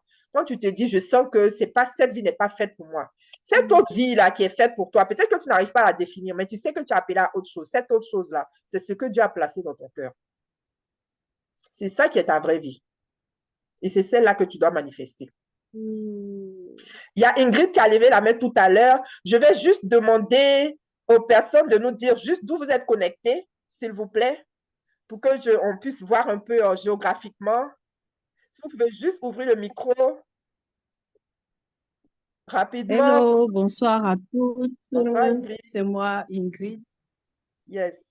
J'espère que vos différentes journées se sont bien déroulées. Yes, par la grâce de Dieu. Merci, Ingrid. Alors, tu es Ah, connectée sinon, depuis moi, où? la tienne s'est bien déroulée. Par la grâce de Dieu. Amen. Depuis Abidjan, je suis en Côte d'Ivoire. Waouh, waouh. Super, super. Merci, Ingrid, d'être avec nous ce soir. Merci. Alors, quelqu'un d'autre peut juste ouvrir son micro. Ingrid, je te donne la parole tout à l'heure. J'ai vu que tu avais levé la main. Je te donne la parole Oui, tout à l'heure pour d'accord, poser ta question. d'accord, OK. d'accord. À tout à l'heure. Alors, il y a Colombe Oui, qui a ouvert bonsoir son tout le micro. monde. Bonsoir, Colombe. Moi, je vous écoute de Cotonou au Bénin. Waouh, super, super. L'Afrique est représentée ce soir. Et les autres? Oui, Larry. Bonsoir, coach. Bonsoir, Larry. Moi, je vous écoute depuis à Boisseau, Côte Oh, d'Ivoire. waouh. Bonsoir, Larissa, depuis Aboisseau. Aboisseau est représenté dans le live ce soir. Oui, les habitants Très bien d'Aboisseau. représenté. Yes, vous êtes représentés C'est pas dignement. bien. Super, super. Et les autres, vous pouvez juste nous dire d'où vous êtes connectés. Je vois Sarah, Gloria, Nina, Laetitia, Berthe, Nadiat, Anne-Marie. Alors, Gloria a dit depuis l'Île-de-France, c'est top. Adjoa, Bonsoir tout le monde. bonsoir Nina. Moi, c'est Nina. Je suis connectée depuis la Côte d'Ivoire. Oh, bonsoir Nina, enchantée depuis la Côte d'Ivoire. Ah, on a beaucoup de Côte d'Ivoire représentés, hein. C'est super. Bonsoir, Adjoa, coach. bonsoir Adjoa. Oui, bonsoir. Bonsoir à tous depuis la Côte d'Ivoire, Abidjan. Abidjan, yes, yes. On a plus d'Abidjan que peut-être même de France, hein. C'est top. Alors, donc, Anne-Marie depuis l'Île-de-France, Gloria aussi depuis l'Île-de-France, ça c'est super. Et Sarah et Berthe. Alors, et Laetitia depuis l'Île-de-France, Sarah depuis les Yvelines. Waouh, Sarah, elle est juste à côté de moi. Moi, je suis dans le Val d'Oise. Ah, Oui. Sarah, elle est ma voisine. Moi, je suis dans les Yvelines aussi. Ah, tu es dans les Yvelines aussi. OK, super, super. Mais on est voisines alors. Mais c'est top. On va organiser un Aloko party. Vraiment, vraiment. Bon, ça, alors Berthe aussi depuis l'Île-de-France, c'est super, super. Seine-et-Marne pour Anne-Marie. Eh bien, c'est top, c'est top. Merci en tout cas d'être avec nous ce soir. J'en profite pour vous inviter vivement à venir à cette conférence-là. Vraiment, vraiment, vraiment. Ne ratez pas cette conférence, mais vraiment. En plus, je vous ai fait une offre ce soir. Donc, voilà. Si vous avez des questions par rapport à la conférence, par rapport à l'offre, par rapport à tout ce que vous voulez, n'hésitez pas à poser les questions aussi. Je me ferai le plaisir de vous répondre. Mais ne ratez pas la conférence. Ne ratez pas la conférence. Vraiment, venez, venez, venez. Je vous invite à venir. Avec tout ce qu'on aura comme participantes, toutes les expertes qui vont apporter, mais vraiment tout ça au regard de la parole de Dieu, l'atmosphère que nous aurons. Vraiment, ne ratez pas. Ne vous faites pas raconter l'événement. Yes, yes. Alors, Ingrid, tu avais une question.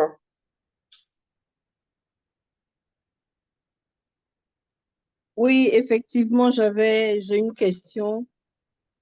Déjà, je suis contente pour le Zoom de ce soir. C'est vraiment important d'aborder ce sujet-là parce qu'il y a beaucoup comment dire,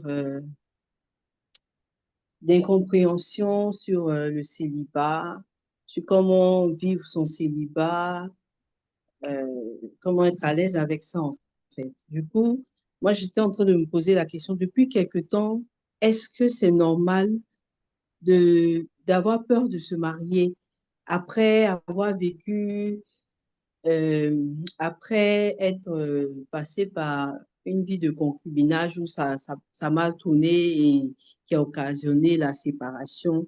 Est-ce que, après avoir vu tout ça, est-ce que c'est normal d'avoir peur d'entrer dans le mariage? Et puis, quelque part aussi, c'est comme une sorte de pression que ça met à quand je vais me marier, comment ça va se passer, tout ça. Du coup, c'est ça en fait la question. Est-ce que c'est normal d'avoir peur d'entrer dans le mariage? Yes, super, très belle question. Alors, Ingrid, tu as dit que tu étais connectée depuis, toi, tu es connectée depuis l'Afrique, c'est ça, hein? Ingrid, Oui, Abidjan. Abidjan. ok, ok, d'accord. Oriane, est-ce que tu veux répondre ou tu veux que je réponde? C'est comme tu sens. Moi, je veux juste donner une parole d'encouragement. Après, je vais te passer la parole parce que moi-même, j'ai envie d'entendre ta réponse aussi pour être édifiée. Bon, moi, je pense que ça relève d'un travail de restauration avec le Seigneur. Tout ce qui est mauvaise émotion, vraiment peur, colère, tristesse, la, c'est pas des fruits de l'esprit en fait. La Bible nous dit le fruit de l'esprit, c'est la paix, l'amour, la joie, la douceur, la patience, etc. Donc vraiment, si tu n'as pas la paix par rapport au mariage, si tu as encore peur, je pense qu'il y a un travail à faire avec le Seigneur parce que ça vient en fait des traumatismes, comme tu disais, des anciennes relations qui se sont mal passées. En fait, il y a cette forteresse de peur là qui fait que tu retranscris sur ton futur mariage, en fait, tes peurs. Et la Bible dit malheureusement, ce que tu crains, c'est ce qui t'arrive, comme on disait tout à l'heure. Et tu risques en fait de faire un mauvais choix de conjoint parce que ton âme n'est pas restaurée. Donc, tu vas attirer inconsciemment quelqu'un qui est aussi malade que toi. C'est pas péjoratif, c'est en termes d'âme, en fait, d'état de ton âme. Il faut que ton âme, la Bible dit, je souhaite que tu prospères, que tu sois en bonne santé, autant que prospère l'état de ton âme.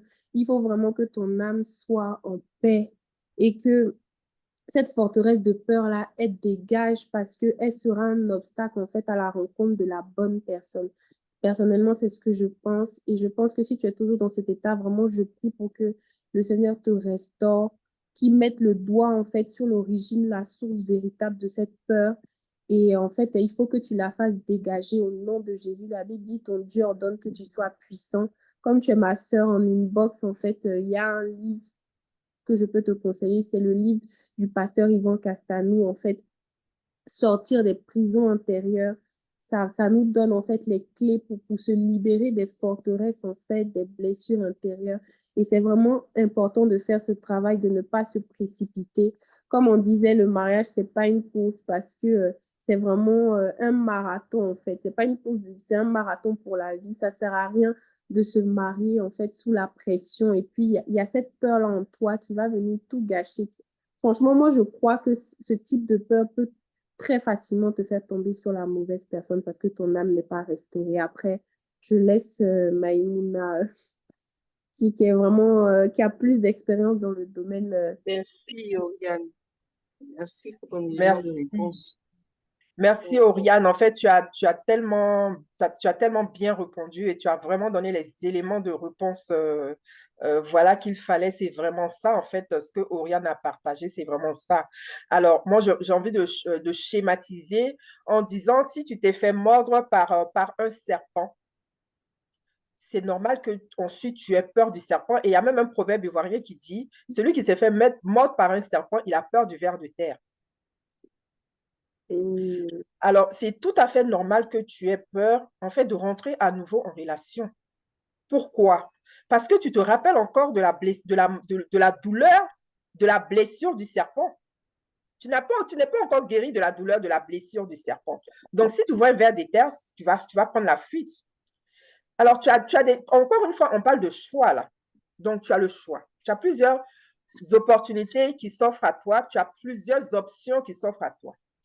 Soit tu décides de ne plus jamais aller dans des endroits où se trouvent des serpents. Soit tu sais que dans ta vie, eh bien, tu vas être emmené à croiser le serpent.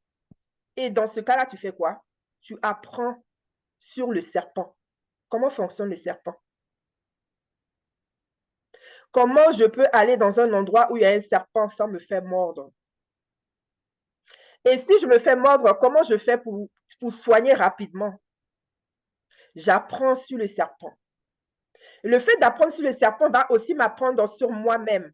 Quand je vais commencer à apprendre sur le serpent, je vais commencer à me rendre compte peut-être que j'ai un déséquilibre au niveau de ma façon de marcher où je dois peut-être marcher avec patience, avec prudence, à côté du serpent pour ne pas me faire repérer. Le fait que je suis en train d'apprendre comment est le serpent, je vais comprendre que pour marcher à côté du serpent, il faut de la patience. Donc, je vais commencer à comprendre que, attention, je n'ai pas cette patience, ça, il faut que je la travaille. Donc, je vais commencer, moi, à me préparer. Donc, ce sont les options que j'ai. Hein. C'est soit je dis non, je ne veux plus jamais de serpent. Et ça, c'est vraiment mon choix et c'est OK, en fait. C'est chacun avec ses choix. Si je décide d'aller dans un endroit où je sais que dans tous les cas, je vais croiser les serpents, j'ai tout intérêt à apprendre sur les serpents et à travailler sur moi pour pouvoir cohabiter avec le serpent. Parce que je n'ai pas d'autre choix que ça. Et quand je vais travailler sur moi et apprendre à marcher avec le serpent, je verrai le serpent, je n'aurai plus peur de lui parce que je sais comment il fonctionne. Je n'aurai plus peur du serpent, même s'il me mord, en fait, je sais que dès qu'il m'a mordu, ben, je connais l'antidote. Donc, je n'aurai même pas de crainte. Dès qu'il m'a mordu, je sais où aller prendre l'antidote pour me soigner. Donc, c'est vraiment ça, en fait, et c'est aussi à ça que sert cette période de célibat. Travailler sur soi. Travailler sur soi. Ce qui se passe, c'est que quand on a vécu dans des situations compliquées de relations de couple, même qu'on soit marié ou pas, des situations compliquées dans la relation de couple, ce qui se passe, c'est qu'on en ressort avec des blessures. Et tenez-vous bien, c'est toujours l'autre le problème. C'est toujours l'autre le problème. À moins qu'on ait fait le travail sur soi, c'est toujours l'autre le problème. Et pour l'autre aussi, je suis le problème. Pour moi, c'est lui le problème et pour lui, c'est moi le problème. C'est pour ça qu'on se sépare. Sinon, on ne se sépare pas. Sinon, si je sais que c'est moi le problème, OK, comment je fais pour, viens, on va s'entendre pour essayer de comprendre. Mais comme moi, je dis que c'est toi le problème et que toi aussi, tu dis que c'est moi le problème, eh bien, on ne s'entend pas, donc on va se séparer. Parce qu'on ne peut pas continuer de vivre dans une situation où moi, je te reproche, je te rejette la faute et toi, tu me rejettes la faute. Mais à quel moment on trouve intérêt d'entendre? Ça ne peut pas fonctionner. Et quand on va sortir de cette relation-là, chacun va sortir avec son opinion qui est sa vérité. Donc, chacun a sa vérité ou c'est l'autre qui est le problème. Et donc, par rapport à cette vérité où c'est l'autre qui est le problème, si je ne fais pas le travail sur moi, je risque, comme Oriane l'a dit, de me remettre encore avec une personne qui ressemble fortement à la personne que j'ai laissée avant. Pourquoi? Parce que moi, je suis toujours la même personne là, avec les problèmes que j'avais qu'on m'a reproché avant, que je n'ai pas reconnus.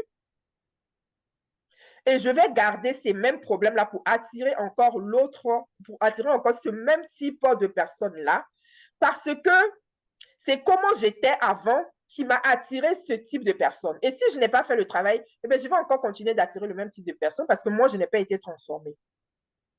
Pourquoi? Parce que nous sommes énergie. Lorsque on nous dit qu'on est corps, âme et esprit, en fait, c'est ça. Nous sommes énergie. Et notre énergie, quelque part, c'est comme s'il y avait des coordonnées, en fait, dans le spirituel. Et par rapport à ces coordonnées-là, je vais attirer un type de personne qui correspond à mes coordonnées. Quand je fais le travail sur moi, je change de coordonnées. Je change de coordonnées et je commence à attirer d'autres types de personnes. Si je garde les mêmes coordonnées, j'attire les mêmes types de personnes. En fait, c'est ça qu'il faut comprendre. Voilà pourquoi c'est important de faire le travail sur soi. Et c'est pour ça que moi, quand je reçois des personnes qui ont des situations compliquées dans leur couple, qui me disent, je ne sais pas si je dois rester ou si je dois partir, en fait, moi, je ne réponds pas à cette question de est-ce que tu restes, est-ce que tu pars. Moi, ce que je fais, c'est que je travaille sur toi. Je travaille avec toi. Je t'aide, en fait, dans le travail de transformation à trouver ton équilibre, ton alignement. Quand tu trouves ton équilibre, ton alignement, que tu es en phase avec qui tu dois être, tu sauras toi-même comment prendre la décision. Et si jamais la personne avec qui tu es ne te correspond pas, eh bien, tu vas voir autour de toi, tu vas commencer à voir parce que tu auras commencé à faire le travail, parce que tu vas commencer à être aligné, eh bien, les personnes qui te correspondent vont commencer à apparaître. Et tu sauras quelle décision tu dois prendre. Et si l'autre, la personne avec qui tu es doit changer, le changement aussi va se faire parce que l'autre aura compris que tu n'es pas la personne, en fait, tu n'es pas la même personne. C'est ainsi qu'une personne qu'on avait l'habitude d'insulter, d'injurier, de dire à qui on avait l'habitude de dire des gros mots dans une relation, lorsque tu commences à faire le travail de transformation, celui qui est en face de toi, il commence à voir que non, celle-là, je ne peux plus lui parler comme ça. Non, je ne peux plus lui dire ça. Parce que, en fait, tu n'as même pas besoin de lui dire. L'autre ressent que ce n'est plus possible. Parce que tu n'es plus la même personne. Donc, la clé, c'est le travail sur soi. Il faut arrêter de chercher l'autre. Beaucoup d'entre vous qui êtes célibataires, Vous faites la prière de demander à Dieu la personne idéale. Et ça fait peut-être des années que ça dure. Auriel l'a si bien dit tout à l'heure. La durée de ton célibat va dépendre aussi du travail que tu fais sur toi. Parce que l'homme idéal que tu es en train de demander à Dieu, là, c'est un enfant de Dieu. Et Dieu ne va pas permettre de te mettre avec cette personne-là si toi, tu n'as pas fait le travail parce que tu vas aller faire souffrir l'autre. Et Dieu n'a pas envie que tu ailles faire souffrir l'autre aussi qui est déjà prêt. L'autre que tu as idéalisé, que tu dis c'est celui-là le bon mari. Mais il faut que tu deviennes une bonne femme pour ce bon mari-là. Donc, tu as besoin de faire le travail pour devenir cette bonne femme pour ce bon mari. C'est vraiment important le travail de transformation à faire sur soi. Mais vraiment, ça ne veut pas dire que tu es mauvaise. Ça ne veut pas dire que tu es une mauvaise personne. Ce n'est pas ce qu'on est en train de dire. Ça veut juste dire que tu as des blessures, que tu as besoin de travailler en toi. Il y a des choses que tu ne vois pas, que tu ne sais pas. C'est comme les angles morts de la voiture. Dans la voiture, souvent, il y a des angles morts où tu ne vois pas. Tu ne vois pas, en fait, ce qui est en train de se passer. Tu ne sais pas. Il y a des choses que tu ne sais pas. Moi, je vais prendre un exemple. C'est quand j'ai commencé à faire le travail de développement personnel que j'ai compris, en fait, que ma façon de parler avec mon mari n'était pas convenable. Et chaque fois, mon mari me disait, mais regarde comment tu me parles. Et moi, je lui disais, mais comment je te parle? Je te parle correctement. Parce que pour moi, je parle correctement, c'est tout à fait normal. Mais il s'agit de moi. Donc, mon esprit me défend. Mon esprit m'atteste que ce que je fais est correct, c'est normal. Ça, c'est mon cerveau, mon ego. Mon ego, il est là pour me défendre. Il est là pour me rassurer, pour me garder dans ma zone de confort. Donc, lui, il vient me rassurer, pour me dire, non, ce que tu fais est correct. Donc, moi, je dis, mais je ne comprends pas.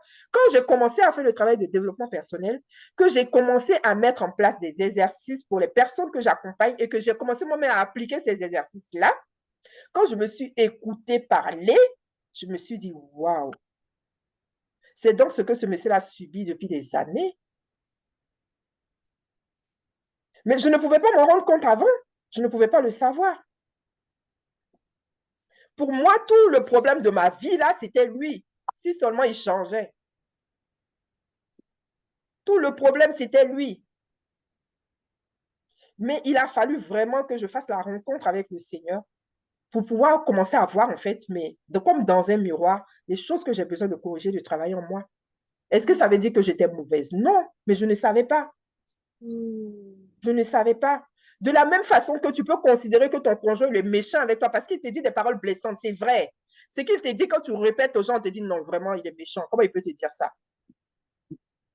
Mais lui-même, il ne réalise pas qu'il est méchant. Parce qu'il n'a pas conscience. Parce qu'il part en fait de ses propres réalités, de ses propres repères, de sa propre histoire.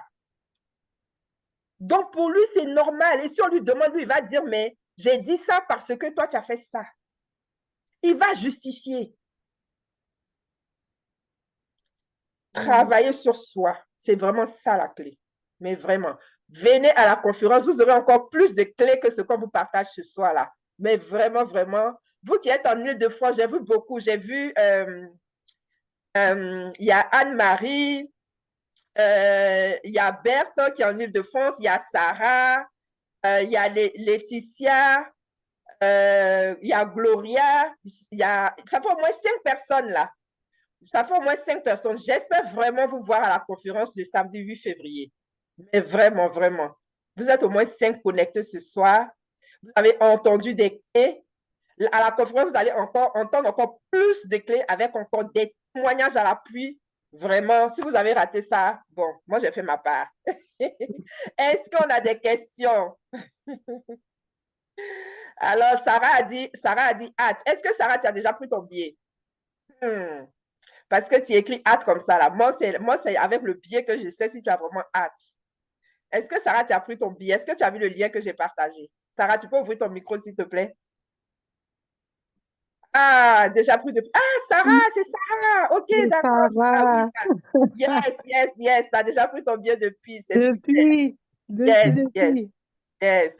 Une femme violente, une femme de... Amen. Une femme quoi? Yes, c'est une femme d'action. Excusez-moi. Yes. Oui, J'ai ouvert j'ai ouvert mon micro parce que j'ai une question que j'ai envie de poser encore. Déjà, Mhm. merci pour les réponses que vous avez données tout à l'heure. Ça m'a ouvert l'esprit sur d'autres choses encore que je dois améliorer Mhm. sur moi. Du coup, la question que je voulais poser est... Oh là là, je suis en train d'oublier. Waouh, je suis en train d'oublier la question, c'est pas possible. Ça va revenir.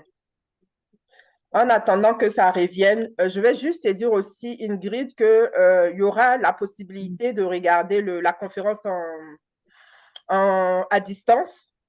Parce qu'il y a plusieurs personnes, tu vois, là, ce D'accord? soir, il y a plusieurs personnes d'Afrique qui sont connectées. Donc, on m'a beaucoup demandé, les personnes m'ont beaucoup sollicité par rapport à ça. Donc, il y aura la possibilité de regarder Mhm. à distance. Donc, si ça Ok, t'intéresse, laisse-moi ton numéro, s'il te plaît. Je ne sais pas si tu sais, dans le Zoom, là, tu sais écrire en privé. Ou sinon, même oui, en public, de toute façon, personne ne verra. Ça ne va pas sur le Facebook. Et ici, je ne pense pas que quelqu'un va utiliser ton numéro. Ça, je pourrais t'appeler derrière pour mieux t'expliquer. Il d'accord. y a d'autres personnes intéressées, laissez-moi vos numéros de téléphone et je vous explique un peu après comment. Alors, Oui, en je suis en attendant, train de... oui, tu as trouvé ta réponse? Question, pardon. En attendant que Ingrid trouve sa réponse, sa question, pardon. Alors, pour les autres, est-ce que vous avez pris vos billets? Est-ce que vous promettez d'être là? Qu'est-ce qu'il en est? Est-ce que vous pouvez ouvrir les micros pour nous en parler un peu plus? Ok, merci Ingrid. C'est plus 225, hein? Oui, je suis en train de mettre l'indicatif. J'ai oublié de mentionner l'indicatif. Ok, c'est bon, j'ai pris. Voilà, c'est fait. Ok, ta question est venue. Euh, On va arrêter bon, dans. je vais essayer de la poser. C'est de savoir, euh, est-ce que c'est normal de ne pas se sentir prête et puis de ne pas envie d'être dans une relation parce on sent qu'on n'est pas encore bien guéri, on n'est pas guéri, on n'est pas encore bien restauré. Est-ce que c'est aussi normal ça?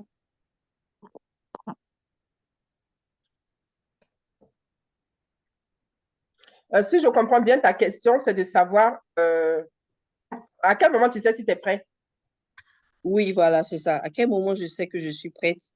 Hmm. Et puis voilà, la question principale que je voulais poser, c'est de savoir, comment je sais si je suis faite pour le mariage? Ah, comment tu sais si tu es faite pour le mariage? Je pense que si tu n'étais pas faite pour le mariage, tu ne serais même pas là. Tu Voilà. l'aurais su déjà depuis. Parce que le don de célibat, en fait, dont on parle là, dont Paul nous a parlé, Paul nous a dit, en fait, comment il a dit ça? Pour les personnes qui peuvent être comme moi, voilà, je vous recommande de le faire.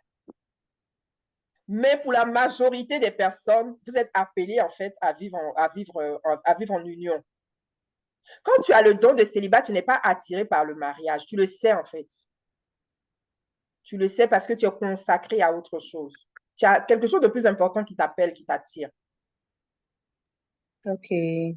C'est différent en fait de fuir. Hein. C'est différent de fuir en fait le mariage par rapport à ce qu'on a vécu parce qu'on a peur.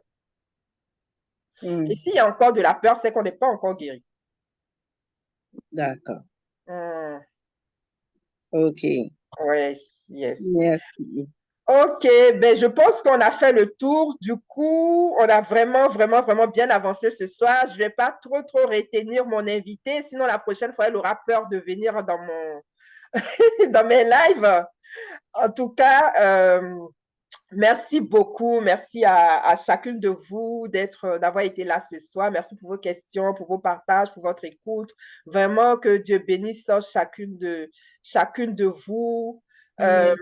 Ma prière, c'est vraiment que vous puissiez, pour les personnes qui le peuvent en tout cas, être à la conférence. Pour celles qui peuvent à distance aussi, n'hésitez pas aussi pour les inscriptions à distance. Ça va vraiment être un moment où vous allez apprendre et vous allez recevoir. Vous allez découvrir, vous allez mieux vous connaître. les partages qui vont se faire là, au travers des partages qu'on a eu ce soir, il y a beaucoup qui se sont reconnus. Il y a beaucoup qui ont compris des choses. Il y a beaucoup qui ont conscientisé aussi au niveau des choses. Il y a beaucoup de choses, en fait. Voilà, il y a quelque chose qui est en train de se faire, de se passer. Imaginez ce qui va se passer le jour de la conférence. Ça va être multiplié, je ne sais pas par combien. Donc, vraiment, n'hésitez pas à prendre vos billets. Merci beaucoup, Oriane. Je pense qu'il y a une question à laquelle on n'a pas répondu. Il y a quelqu'un qui avait posé une question, qui avait demandé, les personnes qui vivent en concubinage, est-ce que c'est considéré comme une forme de célibat? La personne a dit, on peut être à deux dans un couple et se sentir très seul. Donc, dans cette question-là, je vois deux questions. Enfin, je vois deux aspects. Il y a le fait d'être en concubinage et puis il y a le fait de se sentir seul dans la relation. C'est deux choses différentes. Parce que ça n'a rien à voir avec le concubinage, le fait de se sentir seul dans la relation. On peut même être marié et se sentir seul dans la relation. Donc, c'est vraiment deux choses différentes. Maintenant, est-ce que le fait d'être en concubinage, c'est considéré comme du célibat? Est-ce que, Oriane, tu veux répondre? C'est du célibat. Comme on a donné tout à l'heure la définition, on a dit que le célibat était un état légal, en fait, d'une personne qui est en âge de se marier, mais qui ne l'est pas. Et en fait, le mariage, en fait, validé par Dieu, est celui qui est fait à la fois devant les hommes, donc sagesse terrestre, respecte les autorités que Dieu a établies, et aussi au niveau céleste, donc Dieu qui a validé le mariage. Le mariage a été béni, en fait, par une autorité religieuse, une autorité spirituelle que Dieu a établie. Bon, encore une fois, je vais laisser Maïmouna, en fait, confirmer ça parce que je pense qu'elle a beaucoup plus de sagesse sur le sujet pour avoir vécu en concubinage et pour connaître maintenant la vérité en étant en marchant avec Jésus, en fait, le concubinage, c'est pas le mariage, c'est un état de célibat. Le mariage n'a pas été célébré conformément à ce qui est prévu en fait par les hommes et par Dieu. Et en fait, il faut le reconnaître si on est en Christ, il faut se l'avouer et j'encourage aussi à se repentir par rapport à ça. On ne dit pas que tu es une mauvaise personne. Dieu, ses bras sont grandement ouverts. Des fois aussi, c'est des situations d'ignorance qui font on se retrouve là-dedans. Mais une fois qu'on a conscience de la vérité, en fait, je crois que la Bible dit personne ne vient à Dieu s'il ne l'a attiré. Si ça commence à te déranger, en fait, ça te vient à cœur. Je crois que c'est Dieu qui est en train de faire un travail. Suis le processus avec lui, laisse-toi faire. Et vraiment, dans ton cœur, comme on dit, c'est le Saint-Esprit qui convainc de justice et de péché. Vraiment, dans ton cœur, en fait, tu ressens que c'est pas une situation avec laquelle tu es à l'aise. Vraiment, il y a un choix à faire, il y a une décision à prendre avec le Seigneur. Mais sache que celui qui décide de marcher avec le Seigneur, en fait, il ne connaîtra jamais la honte. Retiens ça. Et voilà, je laisse la main pour la suite à Maïmouna. Merci beaucoup. Merci, Oriane, pour ta réponse. Alors, le concubinage, comme Oriane l'a expliqué au départ, elle a donné la définition du concubinage. D'un point de vue juridique, le concubinage, ce n'est pas un mariage. D'un point de vue juridique, ce n'est pas un mariage. OK? D'un point de vue spirituel, en fait, il y a le passage où la femme, ça vient, Jean 4. Voilà, la femme samaritaine s'approche de Jésus et lorsque Jésus lui parle de ses 5 maris, alors qu'elle n'est pas mariée. Mais pourquoi? Parce qu'elle couchait déjà avec des personnes. Donc, d'un point de vue spirituel, le fait de coucher avec quelqu'un, en fait, tu es en union avec la personne. D'un point de vue spirituel, tu es en union avec la personne. Et c'est pour ça que Jésus lui dit, tes 5 maris. Devant Dieu, en fait, tu n'es pas en situation de régularité. Donc, c'est important de régulariser cette situation-là. Maintenant, la question de savoir est-ce que c'est une forme de célibat. Si on répond oui comme ça que c'est une forme de célibat, ça veut dire que je suis en concubinage, je vois un autre homme, je peux aller avec lui parce que je suis célibataire. Mais spirituellement, tu es marié avec quelqu'un puisque tu entretiens des relations sexuelles avec la personne. Donc, c'est vraiment important de faire la part des choses et de faire attention. C'est important de régulariser sa situation lorsqu'on est dans le Seigneur. C'est vraiment important. Donc, comme Oriane l'a dit, voilà, c'est pas de jeter la pierre. Mais si depuis des années, on est dans cette situation et que maintenant, on commence à se poser des questions par rapport à ça, c'est que sûrement, c'est le moment où on est en train de connecter aussi avec la source, on est en train de connecter avec Dieu et l'Esprit de Dieu est en train de nous parler. Donc, c'est le moment aussi de régulariser la situation. Voilà ce que moi, je peux dire par rapport à ça. Merci beaucoup, Oriane, pour ce moment de partage. Merci, vraiment, ça a été très riche, ça a été très, très, très bénéfique, très puissant. Vraiment, merci pour toutes ces personnes-là que tu as bénies à travers ton intervention. Vraiment, que le Seigneur continue de t'utiliser dans les vies des personnes et même au-delà. Vraiment, qui t'emmène à ce niveau de transformation de vie des personnes. Et vraiment, ma prière aussi, c'est que Dieu permette que tu aies vraiment l'homme selon son cœur. Que Dieu te permette de connecter avec l'homme selon son cœur pour qu'à deux, tous les deux ensemble, vous puissiez accomplir l'œuvre que le Seigneur a placée dans vos vies. Vraiment, que cette transformation que tu es en train d'opérer dans ta vie, que tu puisses voir le fruit, afin que tu continues de témoigner de la grandeur de Dieu, que tu continues de témoigner de ce que Dieu a fait dans ta vie. Enfin, tu pourras dire, lorsque j'étais célibataire, voici ce que j'ai fait comme travail et voici le résultat que vous voyez aujourd'hui. Et le mariage heureux existe en Christ. On peut être heureux dans le mariage. Je vois des personnes malheureuses dans les couples autour de moi, mais on peut être heureuse dans le mariage et j'en suis la preuve. Tu pourras témoigner de ça, Oriane. Vraiment, que les mains du Seigneur t'atteignent. Je fais cette prière pour toutes les personnes qui sont connectées, toutes les personnes qui vont suivre le live, qui vont suivre en différé. Ma prière, c'est vraiment pour chacune de vous, pour chacun de vous. Même si vous êtes dans une situation vous êtes en couple, vous êtes marié, ma prière, c'est vraiment que Dieu vous localise, que Dieu commence à opérer le changement dans votre vie, qu'il commence déjà dans votre cœur, que Dieu commence déjà à vous travailler, qu'il commence déjà à vous montrer ce que vous avez besoin de travailler en vous. Parce que l'autre qui est en face de vous, c'est pas réellement lui le problème. Lui, il est là juste pour te montrer ce que tu as besoin de travailler en toi. C'est à travers lui que se révèlent en fait les éléments, les facettes de ta personnalité dont tu as besoin de guérir. C'est lui qui vient te montrer que ici, tu n'es pas encore guéri, tu as besoin de travailler ça. Que le Seigneur t'aide vraiment à faire ce travail de transformation. Parce que quand tu vas arriver à ce niveau de transformation, l'autre ne sera plus un problème pour toi. Aujourd'hui, c'est un problème parce que toi-même, tu n'es pas guéri. Donc, dès qu'il touche ta plaie, tu cries, aïe, j'ai mal. Quand tu seras guéri, il va toucher ta plaie, tu vas le regarder, tu vas dire, mais qu'est-ce que tu es en train de faire comme ça, mon ami? Tu appuies sur mon doigt depuis tout à l'heure, là, il y a un problème parce que tu n'auras plus mal, tu auras guéri. Vraiment que Dieu t'emmène à ce niveau de guérison. Que vraiment tu puisses rentrer dans ta destinée. 2025, mariage, 2025, relation consciente. 2025, célibat conscient. On ne fait plus rien au hasard. Que 2025 soit vraiment l'année de ta transformation au niveau de tes relations. Je ta vie dans le nom de Jésus. Merci cette parole-là. Vraiment, j'envoie ma parole en action dans chacune de vos vies, dans le nom de Jésus. Merci vraiment pour cette connexion. Soyez bénis, mes sœurs. Soyez bénis, soyez bénis. Merci. Et puis, je vous dis à très, très bientôt. Et comme je l'ai dit, j'espère vous voir le samedi 8 février 2025 au grand sommet de la relation constante. Merci, Oriane. Merci pour ta présence. Bisous à tout le monde. À bientôt. Sois béni. Amen. Amen. Amen.